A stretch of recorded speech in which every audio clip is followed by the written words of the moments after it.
TOT is asking for, I think I heard about an additional 400 million, if I'm not mistaken, of their budget. May I ask what programs are included in this request for additional budget, for their additional budgetary requirements? Thank you for your question, Mr. President. That's over 400 million, right? That was requested. We know that these are infrastructure projects, roads leading to various tourism destinations nationwide. This was part of the request of the department under the National Expenditure Program. Unfortunately, due to the tight fiscal space, this was made part of Tier 2 in the DBM, and even this representation, as much as I would like to support it, because I know that how can we even expect to appreciate a waterfalls or a lake or a mountain area if there's no accessibility, there's no access road. And this would cover dive tourism, health and wellness tourism, sports tourism, of which you are promoting as well, nature-based tourism, culture tourism, etc. This more than 400 million request, unfortunately, was placed in Tier 2 and was not even included in the House of Representatives bill, the GAB, and it would be very difficult for this representation to give the whole amount. If I would be happy if Your Honor would help me amend a part of it, perhaps even in the BICAM. But we know very well that of the 6 trillion budget, it's 6 trillion, right, more or less? Yes, we know that when we slice from somewhere, the pie would have to suffer. And you are correct, and I agree with you, that tourism is a low-hanging fruit, and tourism, both foreign arrivals and domestic tourists, really would spur a robust, localized economic livelihood, especially community-based and community-managed tourism.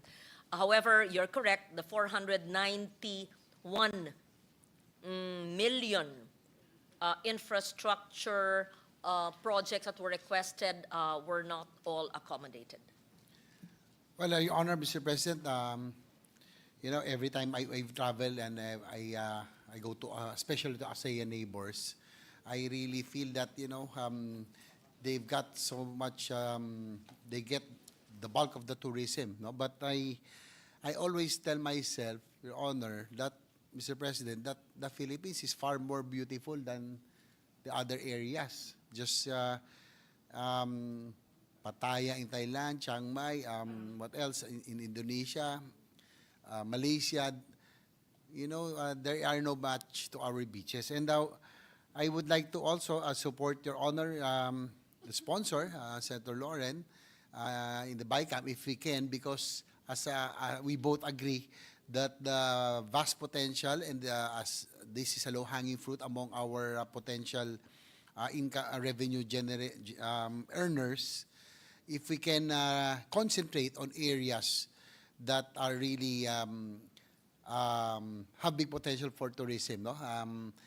Napansin ko po when you, sa mga tourist areas sa ibang bansa, it's really complete, no? And I agree with the tourism secretary in what they plan to do, complete with the infrastructure, complete with of course yung support, restroom, stops, everything, all going to the tourism areas. How many tourism areas are identified or that will be prioritized? That siguro that will we be prioritizing, for example, 5 or 10 potential areas that we will really be promoting, and concentrate on the infrastructure activities, infrastructure projects in those areas?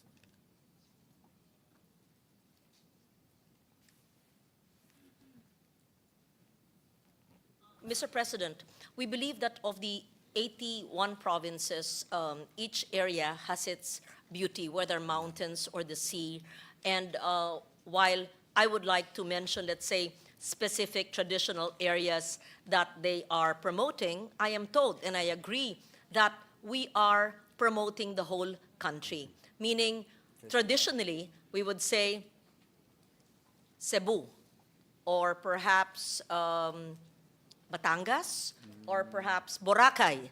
But it does not mean that the other provinces and the other areas are not worth promoting, which they are. And so there is not just one, two, or three specific areas. And in fact, under the Philippine Experience Program, which the DOT under this administration has institutionalized, where they had focused not just on sun and sand, but also on nature, on culture, on heritage, on culinary heritage and gastronomy, on historical heritage, on arts, on living traditions, on the creative industries. They have gone to the less known areas. And this is good, not just for foreign tourists arriving, but also the great untapped potential of domestic tourism. I am pleasantly surprised to learn, Mr. President, that while we compare ourselves with other countries, that there are, let's say, only 5 million compared to the tens of millions of the other ASEAN neighbors, but in terms of tourism expenditures for domestic tourism, the Philippines, I am told, based on the World Tourism Council, is #1 in Southeast Asia. And I'm holding here a document which shows that the Philippines is the biggest domestic tourism market in Southeast Asia in year 2023, with 52.1 billion US dollars, or 32.9% share compared to ASEAN, meaning that, and this is domestic tourism, right? Because we have the tendency, and rightly so, that we compare ourselves to our ASEAN neighbors. Bakit ang Thailand ganito, tayo ganito lang? But because also, perhaps, of our 110 million Filipinos, perhaps we could also focus on the exchange of tourists of the various islands of the country. So I take note of the WTC report. Not us, not the PSA, that the Thailand is only second to the Philippines in terms of the percentage share of domestic tourism expenditures domestically. So to wrap up the question, the answer to your question is not one area is focused, but really loving the whole Philippines, loving the culture, the nature, the heritage, the creative industries, and the people. Well, I agree. We really have to love the journey and love the Philippines.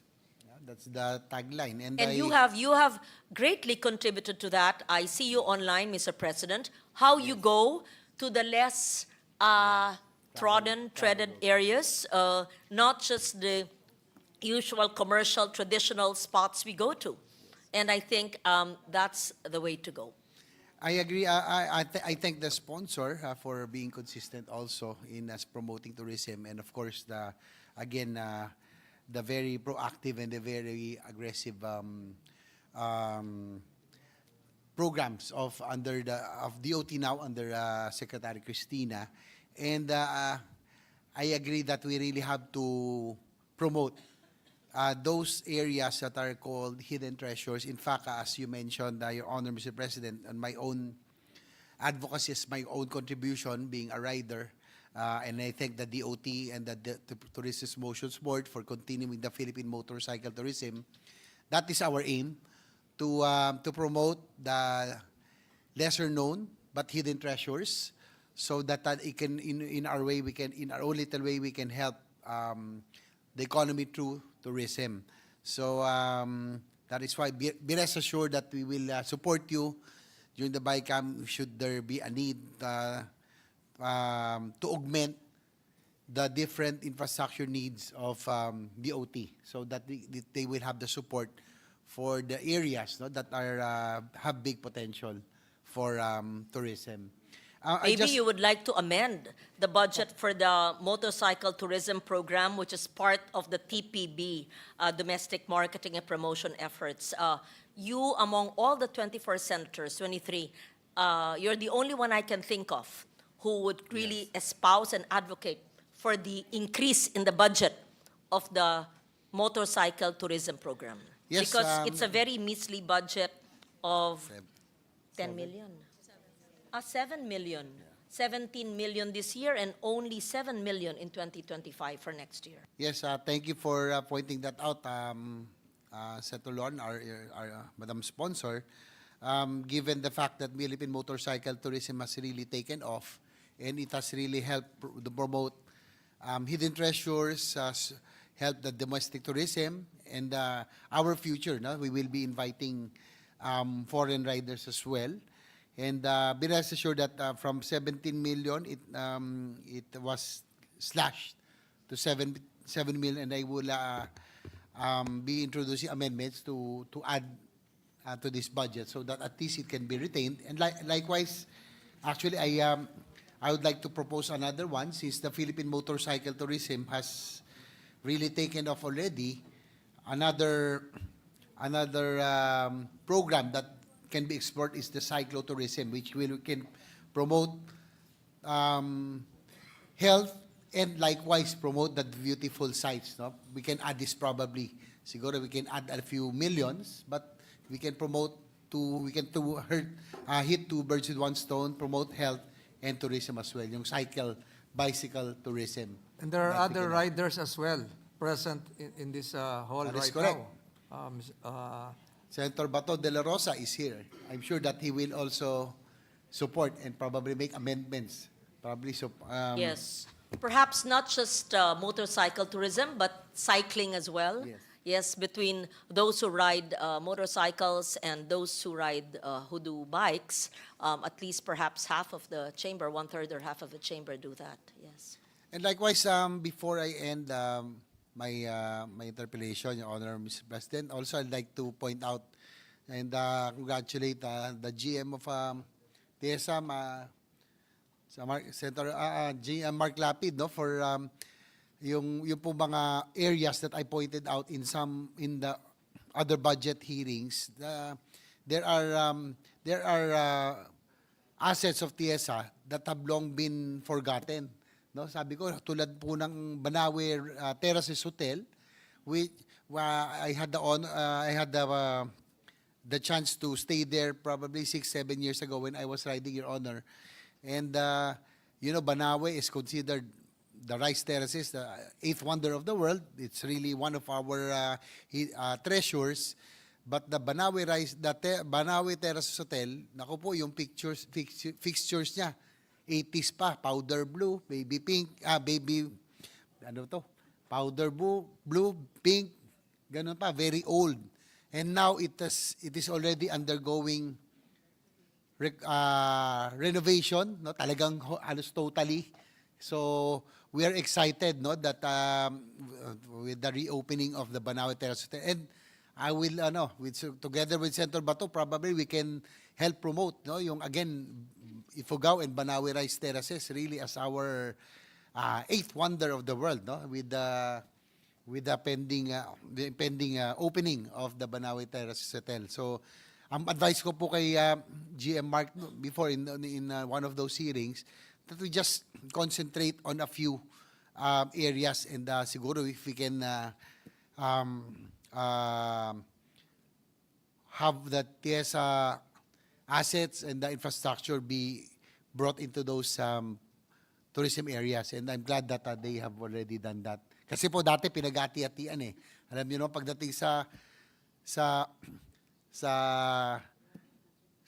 house, no, siyempre we can't also, but even in agri areas they ask also for tourism projects. But I'm glad that TSA now is now concentrating on areas that have really potential for tourism. So and I hope they would continue that.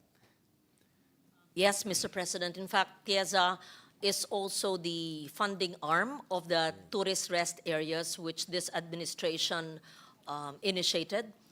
There were 10 pilot for this year, but next year there's around 22 that are earmarked to be built in different areas of the country, and perhaps more should be built because it's very basic to have decent, clean bathrooms, rest areas, souvenir shops where tourists, even domestic tourists can rest. So we expect more of that, and that's under TIEZA. And before I end, siguro I think the minority leader will be next online. He is also a fellow member of mine in the JCI organization, just to advise our Secretary of Tourism. By 2026, we will be expecting about 4,000 foreign delegates. We have just won a bid in Clark for the Junior Chamber International JCI World Congress, which will be held in Clark by 2026. We last hosted, no, si Sen Coco was with me. We were together. He was with JCI Manila back then. I was the hosting national president in 1998, not too long ago, when we hosted the World Congress with about 4,500 foreign and local delegates. So after 28 years, the JCI World Congress will be back in Clark, and I think we will be very, very optimistic that we will be showing the whole world, no, how the beauty of the Philippines. So I'm sure that the DOT family will be very ready. So with that, I just brought out this good news that just a few weeks ago we just won the bid for the World Congress in Clark. Thank you. That's all, Madam Chair. Thank you very much, Senator JV, Mr. President.